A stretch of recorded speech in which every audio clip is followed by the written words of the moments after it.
Hello everyone, welcome back to my channel.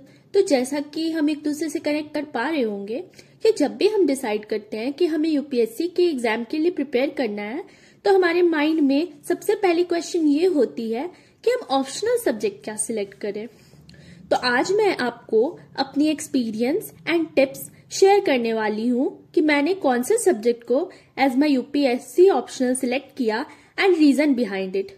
तो अगर आप भी अपने ऑप्शनल सब्जेक्ट सिलेक्ट नहीं कर पा रहे हो एंड कंफ्यूज्ड हो तो वीडियो को एंड तक जरूर देखना, आपकी सारी कंफ्यूजन दूर हो जाएगी।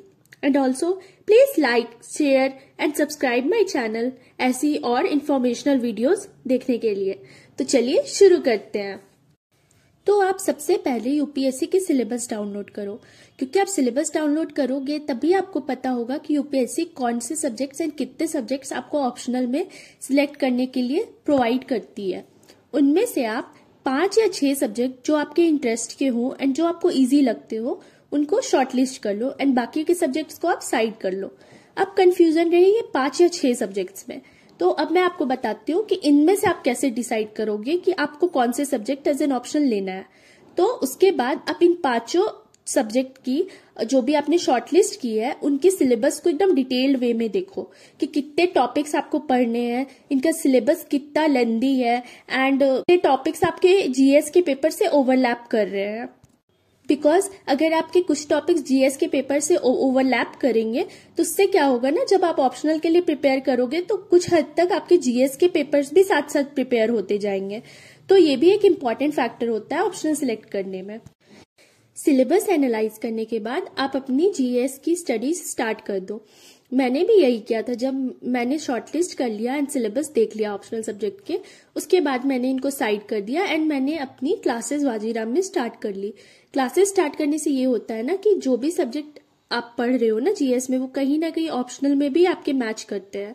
तो मैं जब जीएस की क्लासेस ले रही थी तो मुझे ये समझ में आया था कि मुझे कौन सा सब्जेक्ट इंटरेस्टिंग लग रहा है एंड कितने टॉपिक्स ओवरलैप कर रहे हैं एंड कौन सा सब्जेक्ट मुझे ईजी लग रहा है। तो मैंने भी क्लासेस शुरू की एंड मैंने पढ़ाई शुरू कर दी एंड 2 मंथ्स पढ़ने के बाद मैंने अपना ऑप्शनल सब्जेक्ट सिलेक्ट किया। उससे मुझे बेनिफिट ये हुई कि मुझे सब्जेक्ट की अंडरस्टैंडिंग काफी अच्छे से हो गई थी।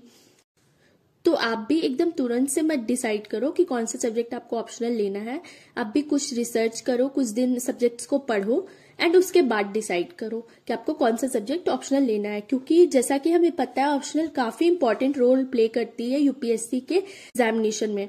और यहाँ पे काफी स्टूडेंट्स को कंफ्यूजन होती है कि यूपीएससी में 2 ऑप्शनल के पेपर होते हैं, तो क्या हमें 2 subject as an optional select करने होते हैं? तो जी नहीं, आपको एक ही subject as an optional select करनी होती है जिसके आपके 2 पेपर होते हैं। लाइक अगर आप हिस्ट्री सिलेक्ट कर रहे हो तो आपको हिस्ट्री के 2 पेपर देने होंगे, paper 1 of history and paper 2 of history, and दोनों ही 250 मार्क्स के होते हैं, जो कि आपके मेंस के मार्क्स में ऐड भी होते हैं। एक और वे है ऑप्शनल डिसाइड करने की।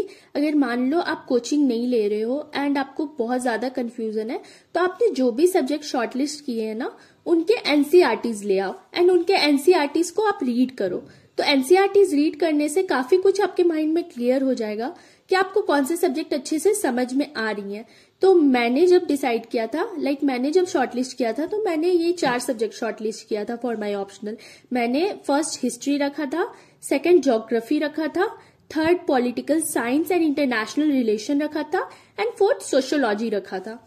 तो मैंने सोचा था कि मैं ज्योग्राफी को एज एन ऑप्शनल सिलेक्ट करूंगी जब मैंने इसके बारे में कुछ भी नहीं पढ़ा था। पर जब मैंने क्लासेस शुरू की एंड जब मैंने एनसीईआरटीज पढ़ी तो मुझे ज्योग्राफी कहीं ना कहीं थोड़ी सी टफ लगी एंड थोड़ी सी लेंदी भी लगी, क्योंकि मैंने जैसे आपको बताया है कि मुझे 2022 में अटेम्प्ट देना है, that will be my first attempt. तो उसके हिसाब से मेरे पास टाइम भी काफी कम थी एंड उसकी सिलेबस काफी ज्यादा लेंदी थी। तो मुझे लगा कि ये डिसीजन करेक्ट नहीं होगा अगर मैं geography just on the basis of my interest select कर लूं एंड मैं सिलेबस ही नहीं कंप्लीट कर पाऊं तो उसकी कोई बेनिफिट है ही नहीं। तो फिर मैंने ज्योग्राफी को साइड कर दिया and same for history. History की भी मुझे सिलेबस काफी ज्यादा लेंदी लगी। फिर उसके बाद मैंने सोशियोलॉजी की एनसीईआरटीज रीड की। एंड जब मैंने सोशियोलॉजी की एनसीईआरटीज रीड की तो मुझे सोशियोलॉजी काफी ज्यादा इंटरेस्टिंग लगी। हालांकि उसकी भी सिलेबस थोड़ी लेंदी थी, बट वो मुझे as comparison to history and geography थोड़ी इजी लगी। एंड मैंने जब उसकी क्लासेस देखी यूट्यूब पे तो मुझे और भी ज्यादा इंटरेस्ट आने लगा सोशियोलॉजी पे। इनफैक्ट मैंने सोशियोलॉजी के बारे कभी नहीं सुना था, मैंने हिस्ट्री एंड ज्योग्राफी के बारे काफी टाइम पहले से सुना था, बट जब मैंने सोशियोलॉजी रीड किया तो ट्रस्ट में मुझे सोशियोलॉजी काफी ज्यादा इंटरेस्टिंग लगी। तो मैंने एट एंड यही डिसाइड किया कि मैं सोशियोलॉजी को एज एन ऑप्शनल सिलेक्ट करूंगी।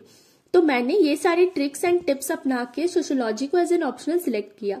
तो मैं आपसे भी यही कहूंगी कि just on the basis of interest मत डिसाइड करो। जब आप 5-6 सब्जेक्ट शॉर्टलिस्ट करोगे, दैट मीन्स वो 5-6 सब्जेक्ट में आपको इंटरेस्ट है, तो वो 5-6 सब्जेक्ट में से आप सब कुछ एनालाइज करो। आप सिलेबस की लेंथ देखो, आप अपनी टाइम देखो कि आपके पास टाइम कितनी ज्यादा है प्रिपेयर करने के लिए। एंड उसके बाद आप एनसीईआरटीज रीड करो, उसकी कुछ क्लासेस यूट्यूब में देखो, एंड उसके बाद आप डिसाइड करो कि आपको कौन से subject as an option select करने हैं। Because optional plays very important role in this examination. तो तुरंत से मत सिलेक्ट कर लो, I mean, थोड़ा उस पर टाइम दो, थोड़ी रिसर्च करो एंड फिर सिलेक्ट करो। तो यही थी आज की वीडियो गाइस। अगर आपको मेरी वीडियो थोड़ी भी इंफॉर्मेटिव लगी तो प्लीज यार आप जाने से पहले सब्सक्राइब कर दो, और मैं ऐसी इंफॉर्मेशनल वीडियोस लाते रहूंगी।